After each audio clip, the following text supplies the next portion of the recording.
الله من الشيطان الرجيم. بسم الله الرحمن الرحيم.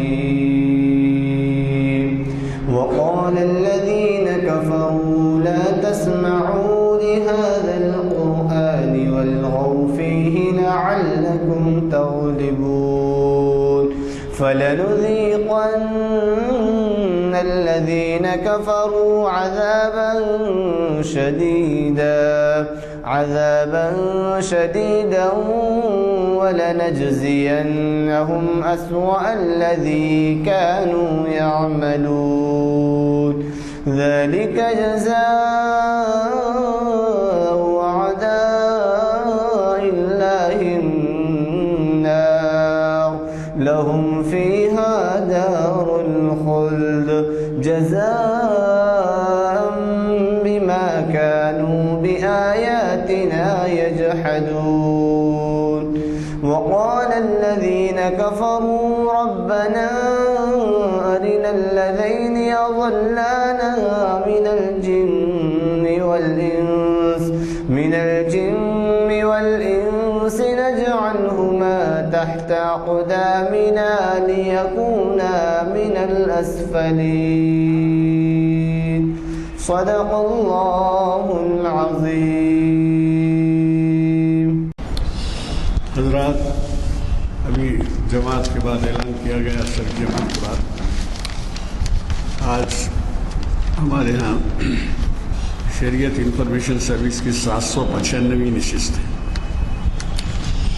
یہ آپ کو بتا دوں میں کہ 450 نشستوں پہ 10 سال ہوتے ہیں. 795ویں نشست ہے. اب اسی سے آپ کو اندازہ ہوگا کہ ہماری نشستیں کب سے چل رہی ہیں. اور اس میں خاص بات یہ ہوتی ہے کہ ہم عنوان چھوڑ دیتے ہیں مقرر پر، تو وہ حالات کے پس پردہ جو بہتر عنوان ہو سکتا ہے وہ اپنے سے دیتے ہیں. آپ آج کا عنوان دیکھیں گے تو کتنا ریلیونٹ کہتے ہیں انگریزی میں، کتنا متعلق ہے حالات حاضرہ سے، ملک کے سلگتے ہوئے حالات اور ہماری ذمہ داریاں. سلگتے ہوئے حالات تو آپ کو کسی طریقے سے معلوم ہو جاتے ہیں، اخبار سے، دوستوں سے، محفلوں سے، دفتر سے، کاروبار سے سب. لیکن جو چیز تھوڑا کم محسوس کی جاتی ہے وہ ہے ہماری ذمہ داریاں. تو آج جو عنوان ہے اس کی اہمیت یہ ہے کہ آپ کی ذمہ داریاں بتائی جائیں گی تو ان ذمہ داریوں کو ہم پورا کرنے کی پوری کوشش کریں گے. ورنہ یہ ہوگا کہ واہ واہ کیا اچھا خطاب تھا مفتی صاحب کا، اور پھر ہم اپنے پرانے رویے پہ اس کے نظر انداز کرتے ہیں. یہ آج کی جو نشست ہے 1 جمادی الثانی 1441 ہجری مطابق 27 جنوری 2020 عیسوی بعد اثر جامع مسجد عالیہ کے گن فاؤنڈری ہال میں منعقد ہو رہی ہے. اور آپ ایسے مقرر کو سن رہے ہیں جنہوں نے ہمیں ہماری کئی محفلوں کو بھجوایا ہے. مفتی محمد عرفان قاسمی صاحب. اور بعض اخبارات کو آپ کے خطاب کا جب اقتباس گیا وہاں پر رپورٹنگ ہوئی تو بڑے نمایاں طور پر شائع کیا اور اس کے بڑے اچھے اثرات نکلے. بیرونی ممالک میں بھی لوگ بڑی دلچسپی لیتے ہیں. اگر جو آپ ویب سائٹ کا نمبر دیکھ رہے ہیں یہ ویب سائٹ پہ اگر نہیں ڈالے یا دیر سے ڈالے تو پھر ٹیلی فونز آتے ہیں کہ صاحب فلاں مقرر صاحب کی فلاں تقریر آپ کی ویب سائٹ پہ نہیں آئی. آپ بھی کوشش کیجیے. ہم سب اس بات کی کوشش کرتے ہیں کہ ہم بیرونی ممالک کو جب جاتے ہیں تو ہم برابر یہ ویب سائٹ سے اس کا استفادہ کرتے ہیں. حضرات، ہر معاملے کے کئی پہلو ہوتے ہیں، کم از کم 2-3 پہلو تو ہوتے ہیں. آج کے عنوان سے متعلق میری نزدیک تو 2-3 پہلو ہیں. میں گزارش کروں گا کہ اس میں ہمارے مقرر صاحب روشنی ڈالیں. یہ ایک پہلو قدرت، دوسرا پہلو مذہب اور تیسرا پہلو ماحول. یہ جو عنوان ہے میرے نزدیک تو یہ 3 پہلو ہیں. ممکن ہو خطیب صاحب کے ہاں، ہمارے بخاری صاحب کے ہاں کچھ اور بھی پہلو ہوں گے، لیکن اگر یہ 3 پہلوؤں کے اوپر روشنی پڑ جائے تو ہمارے لیے بڑی اہمیت کی بات ہوگی. کیونکہ آپ قدرت سے تو انکار نہیں کر سکتے، اور پھر مذہب کی کیا ہدایت ہے اس سے انکار نہیں کر سکتے، اور پھر ماحول کا آپ کو ایڈجسٹمنٹ کس طرح کرنا ہے وہ 2 عنوانات سے بھی مل جاتا. تو میں گزارش کروں گا ہمارے آج کے مخرج صاحب سے کہ وہ شہ نشین پر تشریف لائیں اور ہمیں اپنے ذہین خیالات سے استفادے کا موقع دیں.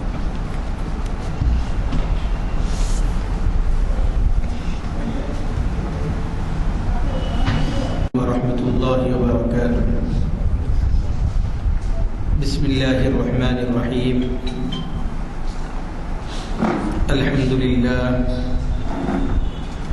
الحمد للہ وکفى وسلام علی عباده الذین اصطفى.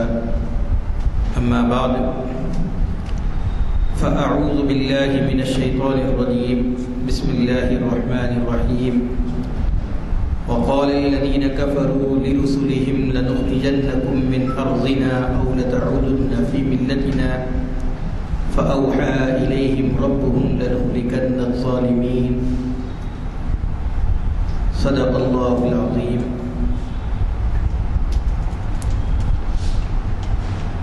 ہم امن و سکون کے داعی ہیں،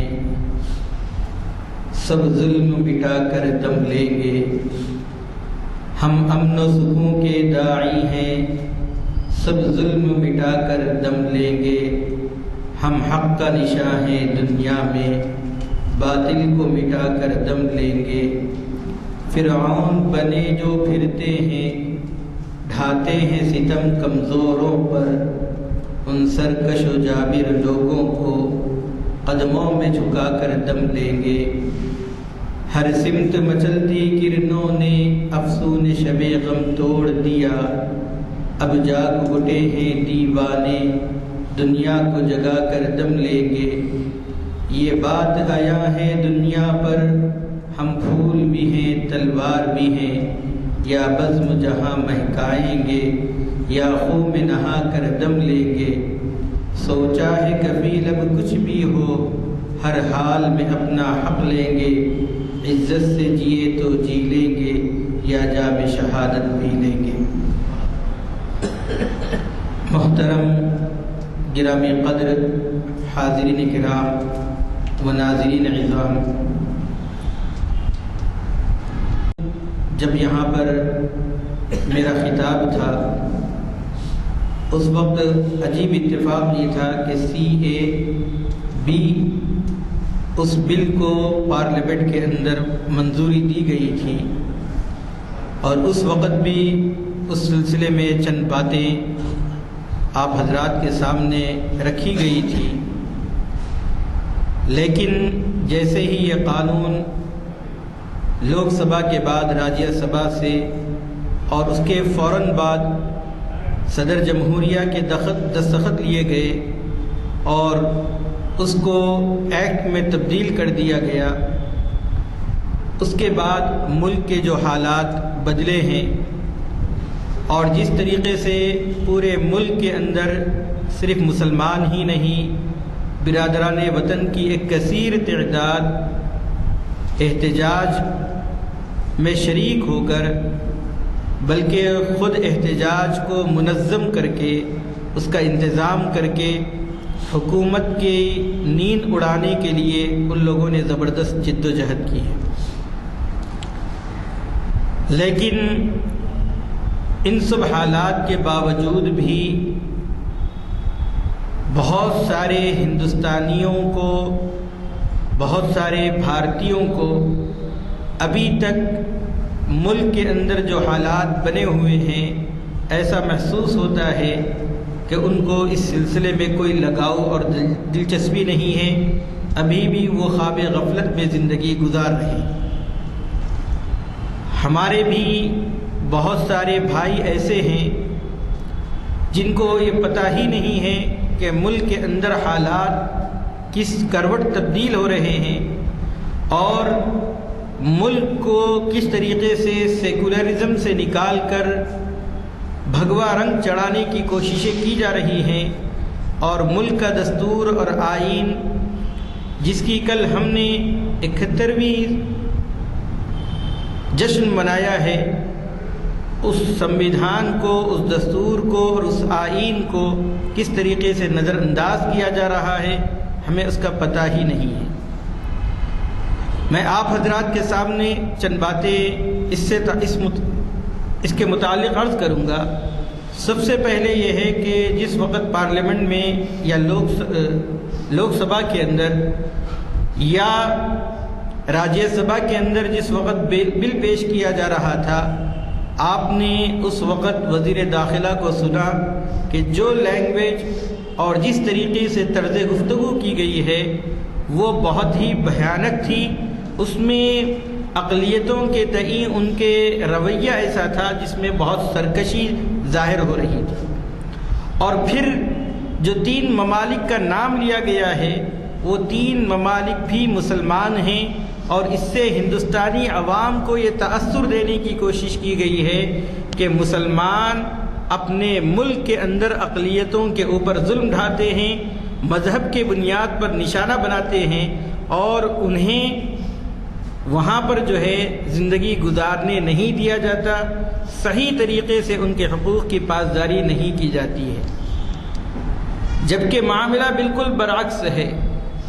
معاملے کے اندر اگر آپ صحیح صورتحال دیکھیں گے تو ہمارے ملک کی بہت سارے پڑوسی ممالک کے اندر مختلف لوگ ظلم و تشدد کا نشانہ بنتے آئے ہیں۔ جیسے سری لنکا کے اندر تمل ہندو ہیں جن کے اوپر ظلم اور تشدد کا نشانہ بنایا گیا ہے۔ نیپال کے اندر کرسچن کو ظلم اور تشدد کا نشانہ بنایا گیا ہے، اور اسی طریقے سے میانمار کے اندر مسلمانوں کے اوپر جو ظلم و ستم ڈھایا گیا ہے اس کو خود بین الاقوامی طور پر تسلیم کیا گیا کہ وہاں پر مسلمانوں کو تشدد کا نشانہ بنایا گیا۔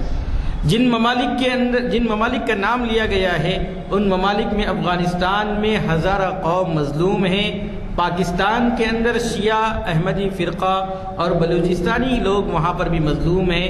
اور بدھسٹ تبت کے اندر مظلوم ہیں، اور اس کی سب سے بڑی دلیل خود ہمارے ملک ہندوستان میں دلائی لاما ایک پناہ گزیر کے حیثیت سے یہاں پر مقیم ہے، اور ہندوستان اس کو پناہ دیا ہوا ہے۔ سوال یہ ہوتا ہے کہ صرف 3 ممالک کا نام کیوں لیا گیا اور باقی افراد کو کیوں خارج کر دیا گیا ہے؟ اور آپ کو حیرت بھی ہوگی کہ کیا اس قانون کے بننے سے پہلے ہندوستان میں کیا کوئی ایسا قانون نہیں تھا جس سے دوسرے ممالک کے لوگوں کو شہریت دی جاتی تھی؟ تو آپ کا جواب ہے کہ اس سے پہلے قانون تھا، اور بہت سے لوگوں نے اس قانون سے استفادہ کر کے، اس قانون کا سہارا لے کر ہندوستان کی شہریت حاصل کر چکے تھے۔ پھر اس قانون کو لانے کی وجہ سوائے تعصب پسندی کے کچھ اور نہیں ہے۔ تعصب پسندی اس کے اندر ظاہر کی گئی ہے، اور ہندوستان کے سیکولرزم کے جو بنیادی جو ڈھانچہ ہے اس کو ہلا کر رکھ دیا گیا ہے، جس کی وجہ سے ہر ہندوستانی باشندہ جس کے اندر ملک سے محبت ہے، وہ آئین اور دستور کی اہمیت کو جانتا ہے، وہ آج احتجاج کر رہا ہے۔ اور پھر جس طریقے سے اس ملک کے اندر جو قانون لایا گیا ہے، اس قانون میں 16 دسمبر 1989 16 دسمبر 1979 عیسوی ایک بین الاقوامی قانون پاس کیا گیا ہے جس میں مذہب کی بنیاد پر ترجیح دینے کے بجائے تمام لوگوں کے ساتھ یکساں سلوک کرنے کی تمام ممالک کو پابند کیا گیا ہے۔ اس ایکٹ کے ذریعے سے، اس قانون کے ذریعے سے اس کی بھی کھلم کھلا خلاف ورزی کی گئی ہے۔ اور پھر آپ نے دیکھا ہوگا کہ ہمارے ملک کے وزیر اعظم ہوں یا وزیر داخلہ ہوں،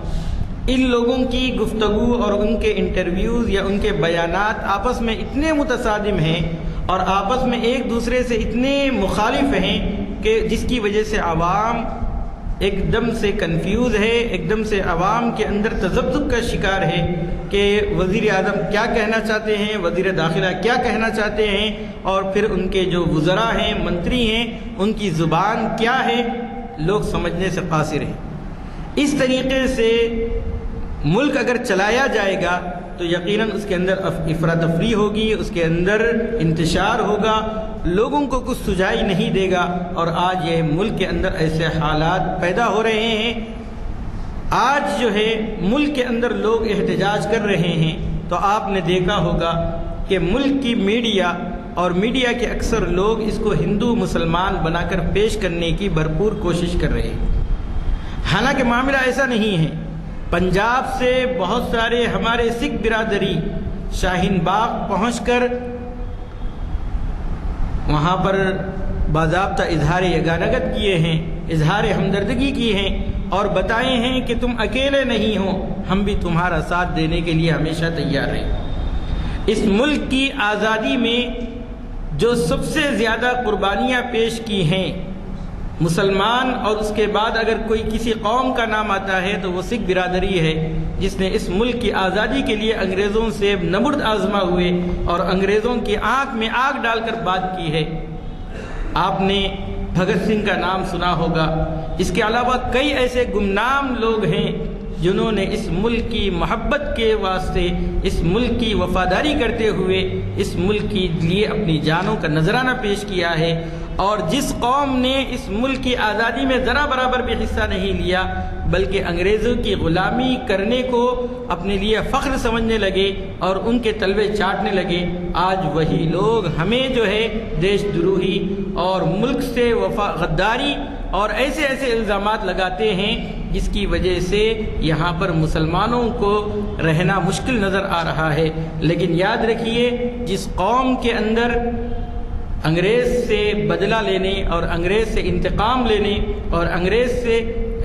سے اس ملک کو چھڑانے کا جو عزم مسلمانوں کے اندر تھا، وہ آج ہمارے رگوں کے اندر دوڑ رہا ہے۔ وقت آئے گا تو ہم اس وقت بھی ملک کی حفاظت کے لیے سب سے آگے آنے کے لیے تیار ہیں۔ اس وقت پورے ملک کے اندر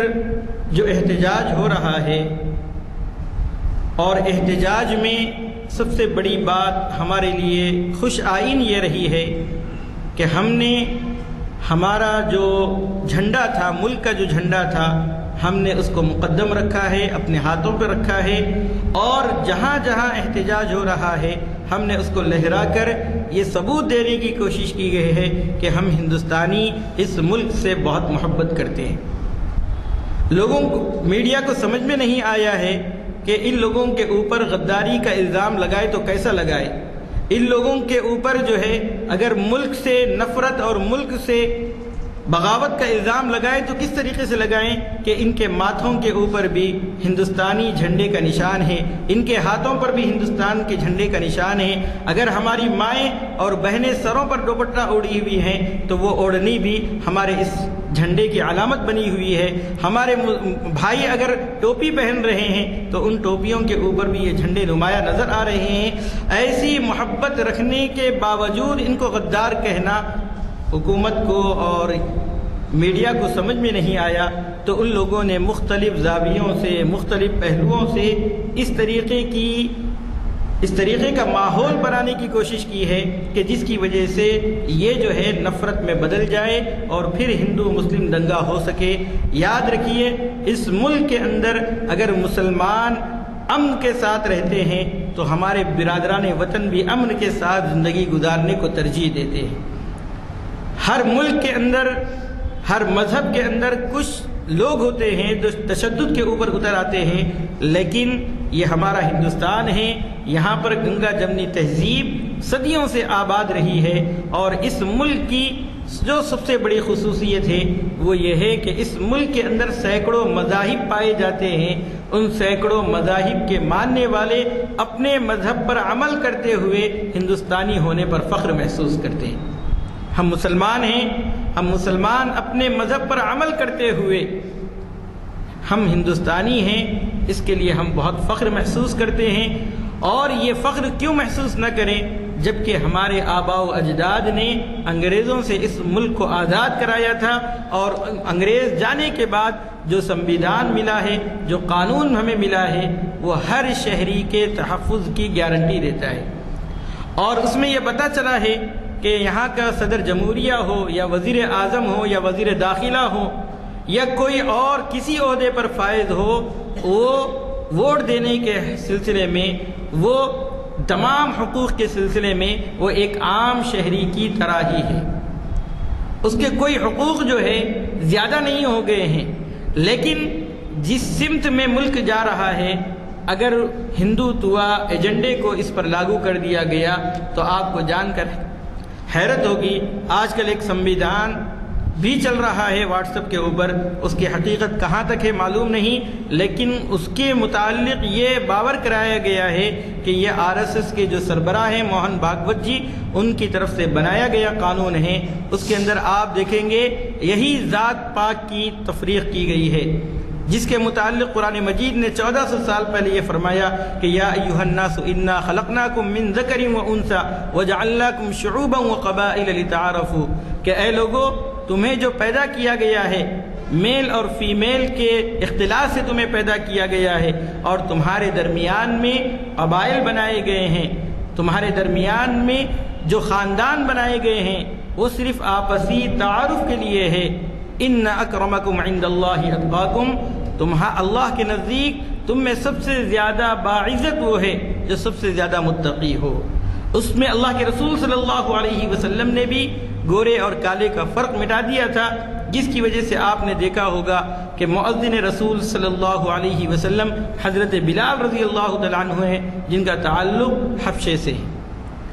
اور اسی طریقے سے بڑے بڑے عہدوں پر کہیں حضرت صہیب رومی رضی اللہ تعالیٰ عنہ فائز ہیں۔ یہ اللہ کے رسول صلی اللہ علیہ وسلم نے علاقائی تعصب کو بھی ختم کر دیا تھا، خاندانی تعصب کو بھی مٹا دیا تھا، اور آپسی برادریوں کا جو تعصب ہے اس کو بھی مٹا دیا تھا، اور فرمایا تھا کہ تمہارے نزدیک کالے اور گورے کا امتیاز نہیں ہے۔ اللہ کے رسول صلی اللہ علیہ وسلم کی ان تعلیمات کی وجہ سے آج بھی مسلمانوں کے درمیان میں ایسی تفریق نہیں پائی جاتی ہے۔ علامہ اقبال نے اسی وجہ سے کہا تھا ایک ہی صف میں کھڑے ہو گئے محمود و عیاض، نہ کوئی بندہ رہا نہ کوئی بندے نواز۔ لیکن جن علاقوں کے اندر یا جن ممالک کے اندر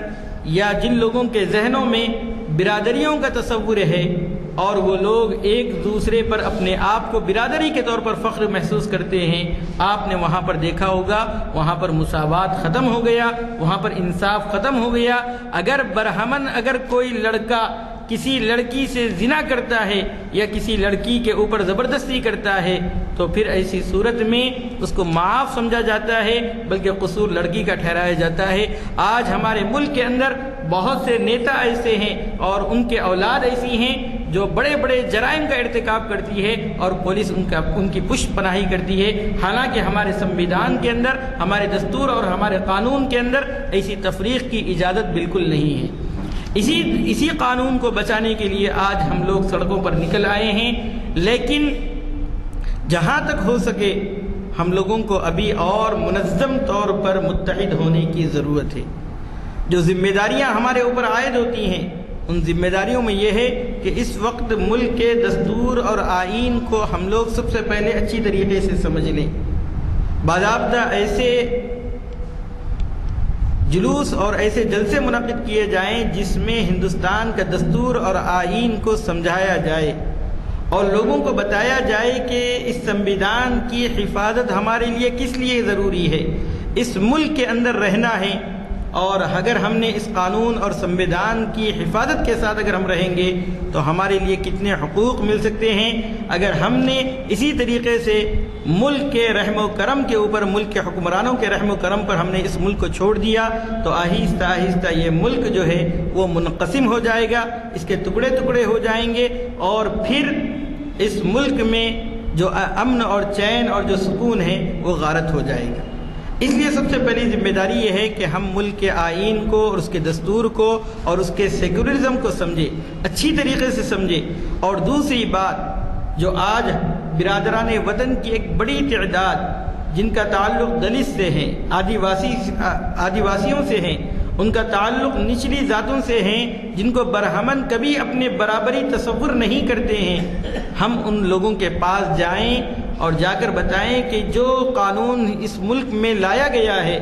CAA یا NRC NPR جو لانے کی کوششیں کی جا رہی ہیں، اس سے صرف مسلمان ہی پریشان نہیں ہوں گے، مسلمان ہی کو ٹارگٹ نہیں کیا جائے گا، بلکہ اگر آپ دیکھیں گے اس کی باریکی کو نظر ڈالیں گے تو ایسی صورت میں ہمارے ملک کے اندر جو 65% طبقہ پڑھائی لکھائی سے دور ہے، جو ان پڑھ ہیں، ان لوگوں کو کیا کیا مشکلات پیش آنے والی ہیں، ان تمام تعلقات سے ہم ان کو آگاہ کریں اور پھر ان کو لے کر ہم ایک منظم احتجاج کریں، تو جس کی وجہ سے ہم آگے بڑھ سکتے ہیں اور اس قانون کو واپس لینے کے لیے حکومت پر دباؤ بنایا جا سکتا ہے۔ ہندوستان کی آزادی میں برادران وطن کی بڑی تعداد کب شامل ہوئی ہے، اس کا ایک تاریخی پس منظر ہے۔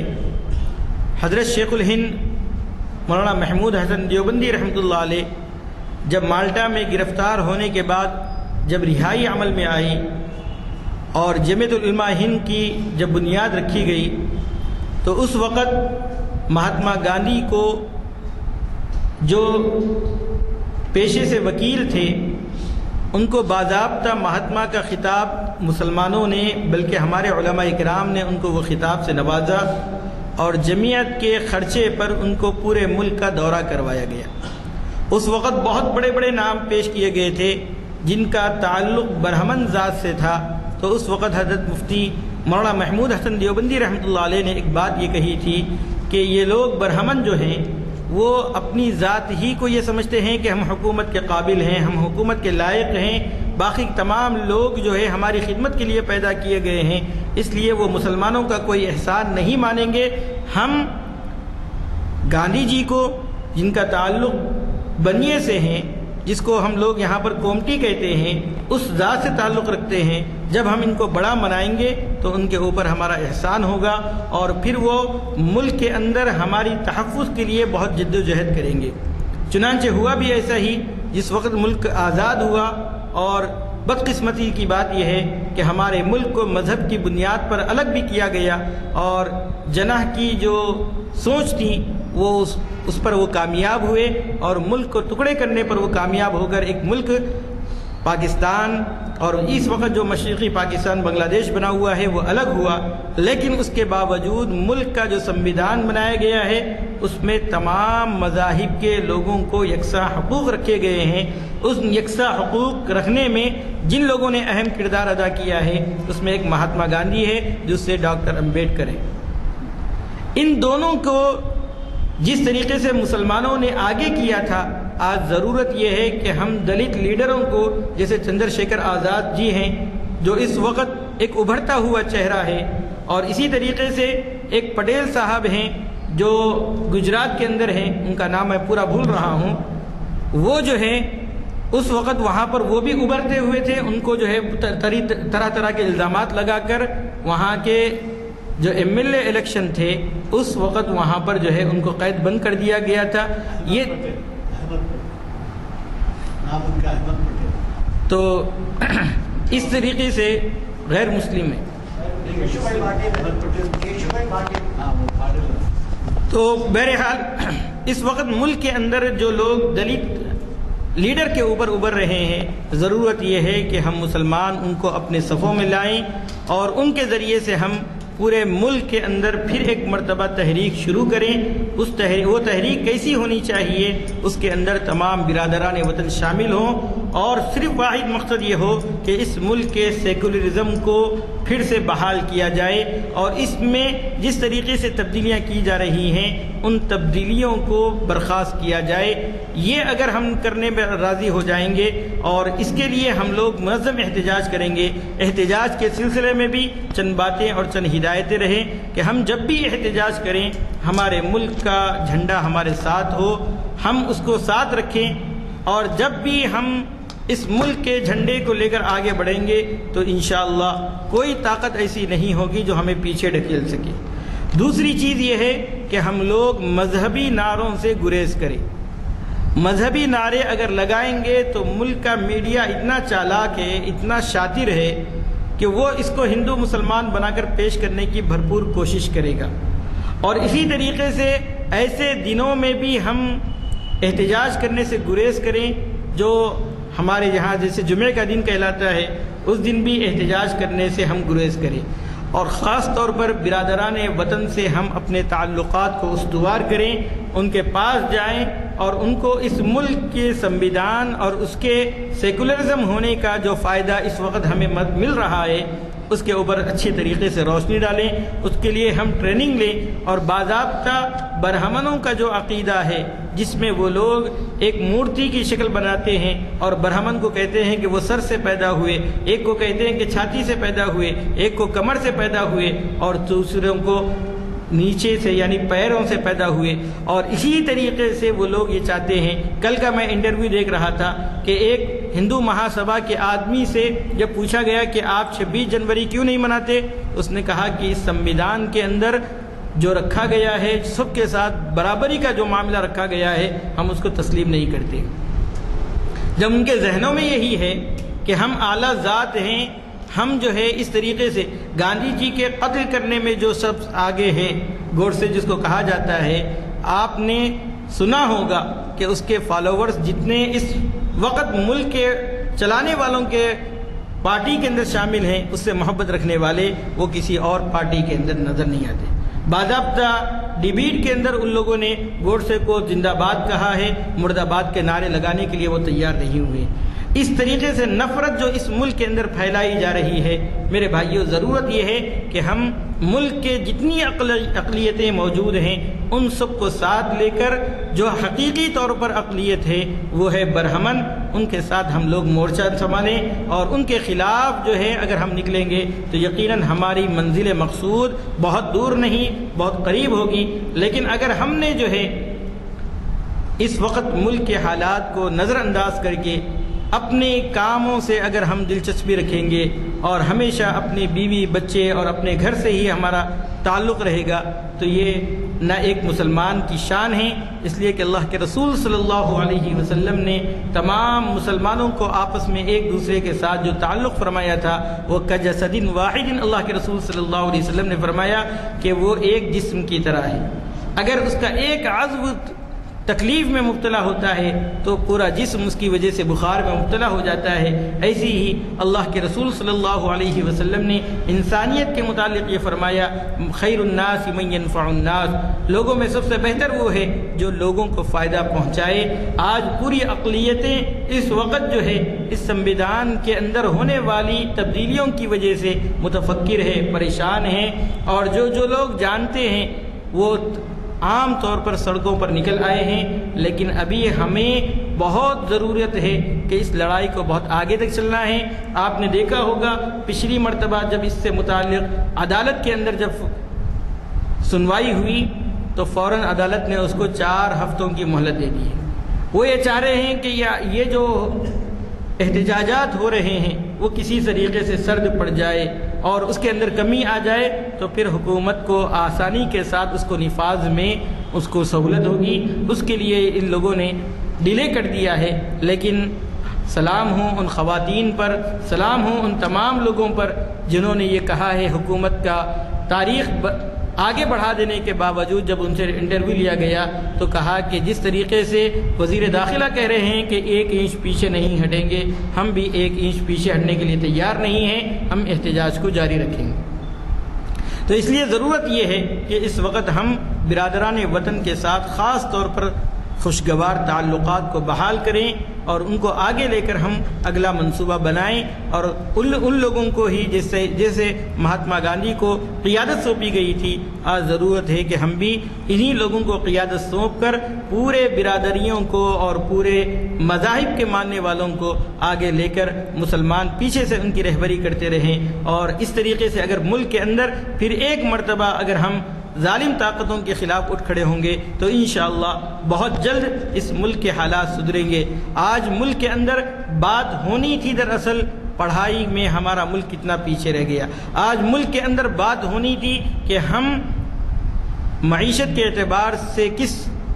چوراہے پر کھڑے ہیں، کس راستے پر ہم کھڑے ہیں۔ آج ہمارے ملک کے اندر بات ہونی تھی کہ ہم امریکہ، چین اور سپر پاور طاقتوں کو آنکھ میں آنکھ ملا کر بات کرنے کی ہمارے اندر طاقت ہے یا نہیں ہے، اس سلسلے میں ہمیں سوچنا چاہیے تھا۔ اور 2014 کے اندر جب اس ملک کے اندر پہلی مرتبہ وزیر اعظم کے طور پر نریندر مودی منتخب ہوئے تو سب سے پہلے ان کا جو وعدہ تھا وہ تھا سب کا ساتھ، سب کا وکاس۔ لیکن کیا ہو گیا؟ آج ہم یہاں پر کھڑے ہو کر کہہ سکتے ہیں کہ سب کا ستیہ ناش ہو چکا ہے، کوئی بھی شخص نہیں خوش نہیں ہے۔ آپ دیکھ لیں کہ اس وقت ہمارے جو ہوائی جہاز بنانے والی کمپنی، اس کو چلانے والی کمپنی، وہ بھی جو ہے مقروض چل رہی ہے، ریلوے ڈپارٹمنٹ وہ بھی مقروض چل رہا ہے، اور اسی طریقے سے بڑے بڑے جو ہمارے ملک کے سرمایہ جس سے آمدنی ہوتی تھی آج وہ سب خسارے میں جا رہے ہیں، بجٹ نقصان پر نقصان بتلایا جا رہا ہے، اور سب لوگ اس کو پرائیویٹ کرنے کی سوچ رہے ہیں، اور لوگ اس کے خریدار کون مل رہے ہیں؟ وہی اڈانی امبانی مل رہے ہیں۔ اور لوگ اگر دیکھیں، لوگوں کے پاس نوکریاں نہیں ہیں، لوگ اعلیٰ تعلیم یافتہ ہونے کے باوجود اپنی ڈگریاں لے کر وزیر اعظم کے سامنے بطور احتجاج ان لوگوں نے پکوڑے تلے تھے، لیکن ملک کے وزیر اعظم نے یہ کہا کہ یہ بھی اچھا کاروبار ہے، اس کو بھی شروع کیا جائے۔ اس طریقے کی سوچ اگر رکھا جائے، اور اس طریقے سے جب پیاز کے متعلق پارلیمنٹ کے اندر آواز اٹھائی گئی تو اس وقت خاتون جو وزیر ہیں، جو معیشت کے اوپر ان کا تھا، انہوں نے یہ بیان دیا کہ میں پیاز نہیں کھاتی۔ آپ اپنے تعلق سے یہ ظاہر کر رہے ہیں، حالانکہ پورے ملک کا سوچنا چاہیے۔ اگر ہم ایسے نااہلوں کو اگر حکومت پر بٹھائیں گے تو جیسے آج ہم پریشان نظر آ رہے ہیں، آئندہ بھی ہم پریشان نظر آئیں گے۔ ہم لوگوں کو سوچنا چاہیے، پلاننگ کرنا چاہیے کہ ہم اس ملک کے سنویدھان کی حفاظت کے لیے کیسے لوگوں کا انتخاب کرنا ہے، اور پھر اس ملک کے ہر شخص کو آزادی دینے کے لیے کیسے لوگوں کو آگے منصب پر بٹھانا ہے، یہ سب ہمارے لیے سوچنا چاہیے۔ بڑی خوشی کی بات یہ ہے کہ ہمارے وزیر اعلیٰ KCR صاحب نے اس ملک کے خلاف، اس دستور کے خلاف میں، اس آئین کے خلاف میں جو قانون پاس کیا گیا ہے CAA، اس کے خلاف میں اپنی آواز کو اٹھایا ہے۔ ہم امید کرتے ہیں کہ آگے جب اسمبلی سیشن شروع ہوگا تو اس وقت اس کے خلاف قرارداد منظور کی جائے گی، اور جو ان کا منصوبہ ہے کہ بہت سے 10 لاکھ افراد کو لے کر احتجاج کرنے کا، ہم چاہتے ہیں کہ وہ اس کا بھی بہت جلد انعقاد عمل میں آئے۔ اور جس طریقے سے کیرلا کے اندر جو احتجاجات کر رہے ہیں اور وہاں پر جو حکومت ان کا ساتھ دے رہی ہے، ایسے ہی ہمارے KCR صاحب بھی ہمارے عوام کا ساتھ دیں گے، اور ملک کے سنویدھان کی حفاظت کے لیے وہ آگے آئیں گے۔ اللہ رب العزت سے دعا ہے کہ اللہ رب العزت ہم تمام کو اس ملک کے اندر امن و امان کے ساتھ قائم رکھے، اور جس طریقے سے برادران وطن کے ساتھ ہم گھل مل کر رہتے تھے وہی نظارہ ہمیں دیکھنے کو ملے۔ اللہ رب العزت اس کے لیے ہم سب کو متحد فرما دے، آمین۔ وآخر دعوانا الحمدللہ۔ حضرات، ایک عالمانہ خطاب آپ نے سنا۔ اب ظاہر ہے کہ اختتامی مراحل میں میں کچھ زیادہ تو عرض نہیں کر سکتا آپ سے۔ چند ایسے باتیں جو متعلق ہیں مضمون سے اور جس میں وضاحت کی گئی، گزارش کرنا چاہتا ہوں۔ ایک تو یہ ہے کہ ایک طرف یہ ان اللہ مع الصابرین، اور دوسری طرف آپ کو اپنے حقوق کے لیے جد و جہد کرنے کی بھی ہدایت ہے۔ دیکھیے، ہندوستانی دستور جو ہے، پہلے تو میں یہ بھی بتا دوں آپ کو کہ مرکز جو ہے ہمارے دستور میں قوانین بنا سکتا ہے، اسی طریقے سے ریاستیں بھی اپنا قوانین بنا سکتی ہیں۔ فہرست ہے اس کی، مرکز میں کیا فہرست ہے، ریاستوں میں کیا فہرست، اور پھر بعض ایسے مسائل ہیں جن میں دونوں بھی بنا سکتے ہیں، مرکز کو بھی اختیار ہے، یہاں پہ بھی اختیار ہے۔ اب یہ جو قانون بنا ہے، عام طور پہ یہ ہوتا آیا ہے کہ مرکز جو قانون بناتا ہے اس کو تسلیم کیا جاتا ہے، اور پھر ریاست جو قانون بناتی ہے وہ اپنے حالات کے لحاظ سے مقامی طور پہ بنا لیتی ہے۔ آپ کی ریاست میں جو قانون اسمبلی بنائیں گی وہ دیگر اسمبلیز پابند نہیں ہیں اس کے، لیکن مرکز جو بناتا ہے وہ سارے اسمبلیز پابند۔ اب کی دفعہ سب سے بڑی جو خامی بتائی گئی ہے وہ یہ ہے کہ اتنا بڑا قدم اٹھایا گیا اور اس قدم کے بارے میں سب کو غافل رکھا گیا، اور اس کا نتیجہ یہ ہے کہ آپ پارلیمنٹ میں اپنی اکثریت کی بنا پہ اس کو منظور تو کرا لیے، لیکن ریاستیں مخالف ہو گئی۔ اب آپ دیکھیے کہ آپ کئی ریاستیں ایسی ہیں جنہوں نے یہ کہہ دیا ہے کہ ہم اس کو نہیں مانتے۔ ایسا ٹکراؤ شاید نادر ہی ہماری بات یہ ہے۔ پہلے تو یہ بھی بتا دوں، میں آپ کو 2-4 منٹ لوں گا کیونکہ ٹائم ہے، کہ ہمارے دستور کی دنیا بھر میں تعریف ہوتی ہے، اور وہ یہ کہا جاتا ہے کہ وہ بہت زیادہ سخت بھی نہیں ہے اور بہت زیادہ نرم بھی نہیں ہے۔ اچھا، آپ میں سے کوئی بتا سکتے ہیں کہ امریکن دستور کتنا پرانا ہے؟ بتائیے، کوئی امریکن دستور کتنا پرانا ہے بتا سکتے ہیں؟ کوئی بتا سکتے ہیں تو بولیے۔ آپ نے نام سنا ہوگا امریکن دستور جو بنایا جارج، جس کو گولی مار کے ہلاک کیا گیا، اس زمانے کا دستور یعنی 200 سال پہلے کا دستور آج تک قائم ہے، اور اس میں صرف 18, 20 یا 25 ترمیمات ہوئی ہیں۔ اور ہمارے پاس کے دستور میں ظاہر ہے کوئی طنز نہیں ہے، اس لیے کہ ہمارے حالات الگ ہیں۔ انڈیا کو جو ہے یہ کہا گیا ہے کہ میوزیم آف ریسز، یہ ایک نسلوں کا میوزیم ہے کہا گیا ہے، ایک بڑے رائٹر نے کہا ہے ہندوستان ایک نسلوں کا میوزیم ہے۔ اب اس سے دیکھ لیجئے نا، امریکہ میں تو صرف انگلش زبان ہوگی، مگر ہمارے پاس کتنی زبانیں ہیں یہ دیکھ لیجیے،